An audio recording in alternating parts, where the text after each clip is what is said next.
Nongeye kubasuhuza mwe mwese mukomeje kugenda mukunda ibiganiro byacu bya buri munsi uko bwije n'uko bukeye, kuri subscribe, share ndetse na comment kugira ngo ujye uhora ubona ibiganiro ndetse n'amakuru tugenda tukugezaho buri munsi. Ni iki noneho kigezweho aka kanya? Nuko reka twambuke u Rwanda tujye hakurya i Burundi, tubone amakuru ari kugenda ahavugwa ariko noneho arimo ibibazo by'umutekano muke, intambara. Red Tabara yashinje leta y'u Burundi kwigira nyoni nyinshi yitera igataka. Umutwe witwaje intwaro urwanya leta y'u Burundi wa Red Tabara wateye utwatsi ibirego bya leta biwushinja gutera grenade mu bice bitandukanye by'umurwa mukuru wa Bujumbura, ahubwo ishinja leta kuba ariyo yabigabye igira ngo iyobye uburari amahanga ntiyite ku bibazo by'ubukungu byugarije iki gihugu. Ibitero bya grenade byagabwe ku wa gatanu tariki ya 10 Gicurasi 2024, ubutegetsi bw'u Burundi buhita butangaza ko ari Red Tabara ibiri inyuma. Itangazo umutwe wa Red Tabara wasohoye rigaragaza ko Minisiteri y'Umutekano mu Burundi yabegetseho ibi bitero nyamara ariyo ibiri inyuma. Iri tangazo rigira riti kwihutisha kwegera ibitero bigabwa mu Burundi, kwegeka ibitero bigabwa mu Burundi ku mpande zitandukanye nta perereza ricukumbuye ryari ryakorwa, bitera kwibaza uruhare rwa leta muri ibyo bitero. Iri tangazo ryashyizweho umukono n'umuvugizi w'uruhande rwa politike rwa Red Tabara Patrick Nahimana, rikomeza rivuga riti Red Tabara ihakanye yivuye inyuma ibyo kugira uruhare muri ibyo bitero. Nta munsi n'umwe uyu mutwe uzigera ubangamira inzirakarengane z'abasivile. Nahimana yakomeje ati ubutegetsi bw'u Burundi bwari bukwiye kwita ku bibazo bikomeye bihangayikishije u Burundi aho kwigira nyoni nyinshi mu kuyobya abantu bavuga ko buri mu iperereza ry'ibyaha bwakoze. Red Tabara yihanganishije imiryango y'abagizweho ingaruka n'ibyo bitero.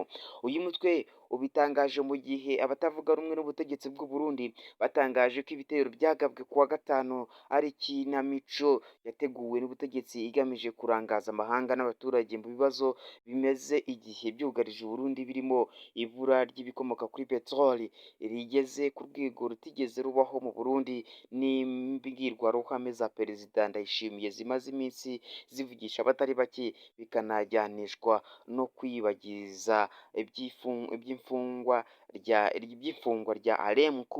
rya Alain Guillaume Bunyoni wahoze ari minisitiri w'intebe wakatiwe igifungo cya burundu n'imitungo ye igafatirwa.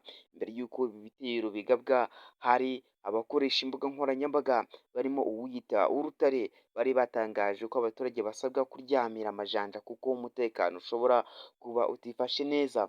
U Burundi kandi bwashinje u Rwanda kugira uruhare muri ibyo bitero ariko rubitera utwatsi ruvuga ko u Burundi budakwiye kuvanga u Rwanda mu bibazo byarwo by'imbere mu gihugu.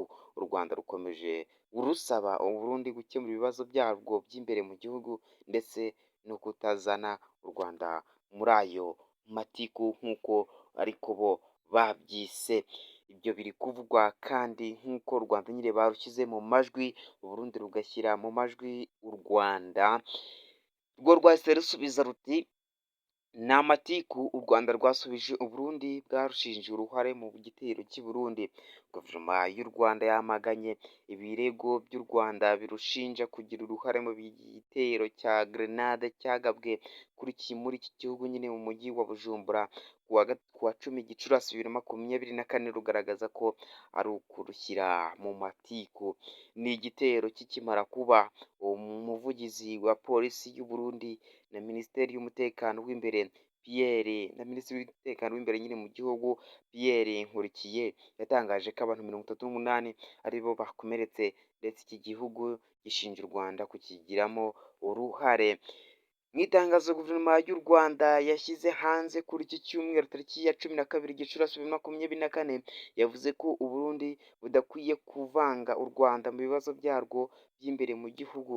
Iri tangazo rikomeza rivuga ko mu bigaragara mu Burundi hari ikibazo kigeze aho guverinoma yabwo ishinja u Rwanda uruhare mu iturika rya grenade riherutse kuba i Bujumbura, ibintu tudafite aho duhuriye nabyo na gato ndetse tudafite n'impamvu yo kujyamo. U Burundi bufite ikibazo ku Rwanda ariko nta kibazo twe dufitanye n'u Burundi. U Rwanda rwakomeje rusaba u Burundi gukemura ibibazo byabwo by'imbere mu gihugu ndetse no kutazana u Rwanda muri ayo matiku. Amakuru avuga ko grenade imwe yatewe n'abagenzi bari batonze umurongo muri iyi gare mu masaha ya saa moya n'igice z'umugoroba tariki ya 10 Gicurasi 2024, indi yatewe hafi y'ikigo cya polisi bashinzwe kurinda inzego zo mu Burundi. Mu bantu 38 bakomerekeye muri iki gitero harimo 5 bakomeretse bikabije, gusa u Burundi buvuga ko nta n'umwe wapfuye. Iby'igitero byakomeje kuba agatereranzamba kuko mu bafashwe guverinoma y'u Burundi yerekanye kuri uyu wa gatandatu harimo umwe bivugwa ko yari amaze iminsi mu maboko y'inzego z'umutekano ku buryo bitumvikana uko yagize uruhare mu gitero kandi afunze. Uburakari kandi imbere mu gihugu ni bwinshi kubera ubuzima bukomeje guhenda, aho kuri ubu kubona ibyangombwa nkenerwa by'ibikomoka kuri peteroli, isukari, ibinyobwa n'ibindi ari ingume mu Burundi kubera ibura rikabije ry'amadovize. Ubutegetsi bwa Perezida Evaristo Ndayishimiye bufite ikibazo cy'abatabwumva bari imbere mu gihugu barimo abahoze ari abambari ba Alain Guillaume Bunyoni wakatiwe gufungwa burundu azira ibyaha birimo gushaka guhirika ubutegetsi bwa Ndayishimiye Evaristo cyangwa se Neva. Bunyoni ni umwe mu basirikare bari bafite igitinyiro mu Burundi, akiyongeraho n'amafaranga yigwije mu myaka hafi 20 yari amaze mu nzego z'ubutegetsi z'u Burundi. Mu gisirikare cy'u Burundi naho hamaze igihe harimo ukutumvikana biturutse ku mwanzuro wo kohereza ingabo mu burasirazuba bwa Repubulika ya Demokarasi ya Kongo guhangana n'umutwe wa M23. Byavuzwe ko aboherezwayo biganjemo abo mu bwoko bw'abatutsi, bamwe bakagenda nta bikoresho bihagije mu gihe abandi batumva icyo barwanira, dore ko ibihugu byinshi byakunze kugaragaza ko iki kibazo cya Kongo kizakemurwa mu buryo bwa politiki kurusha ubw'igisirikare muri rusange.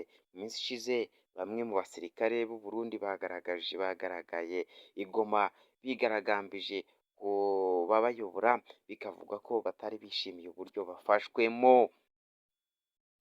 Itangazo ry'u Rwanda rireba u Burundi riravuga riti aho riri mu rurimi rw'icyongereza u Rwanda rwasohoye, umutwe rwarwo uravuga uti nk'uko tugiye kuribasomera uti Burundi should not associate Rwanda with its internal problems. Kigali 20th May 2024. This is something clearly wrong with Burundi for its government to accuse Rwanda for recent grenade explosion in Bujumbura, a situation we have absolutely no connection with, and we have no reason to be involved in. Burundi has a problem with Rwanda, but we have no problem with Burundi. We call on Burundi to solve its own internal problem, not associate Rwanda with such the despicable matters.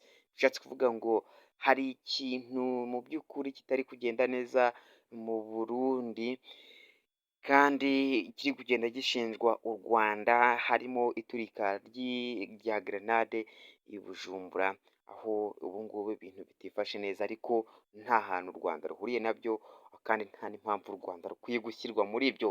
U Burundi rero bufite ikibazo ku Rwanda ariko u Rwanda ntabwo bufitanye nta kibazo bufite ku Burundi. Turahamagarira u Burundi gukemura ibibazo byabwo bifite imbere mu gihugu ariko ntibibihuze n'u Rwanda, ibyo bibazo byabwo ngo bigire aho bihuriza n'u Rwanda nk'uko itangazo ribivuga muri rusange. ngahe nguko ibyo u Burundi n'u Rwanda, aho kugeza ubu u Burundi nyine bwashyize amajwi u Rwanda kubera grenade ziherutse guturika mu Burundi, kandi murabizi neza ko mu minsi yashize Red Tabara yigeze kugaba ibitero mu Burundi, ariko u Burundi nabwo bwongera gushinja u Rwanda ko ruri inyuma y'icyo gitero, rushinja u Rwanda kuba rufasha Red Tabara kubera ko bavuga ko ngo babatoza, bakabaha intwaro, bakajya kubatoreza hariya muri Congo muri rusange, ariko ibyo bikaba ari ibirego u Burundi bushyira ku Rwanda, kandi u Rwanda rwakunze kubihakana ruvuga ko ibyo ngibyo ntaho bihuriye hamwe habe na hatoya, iyo ari amatiku muri rusange nk'uko nanone byongeye kugaragara muri iyi barwa yabo, bavuga bati mutuvane muri ibyo bibazo, mukemure ibibazo byanyu biri imbere mu gihugu.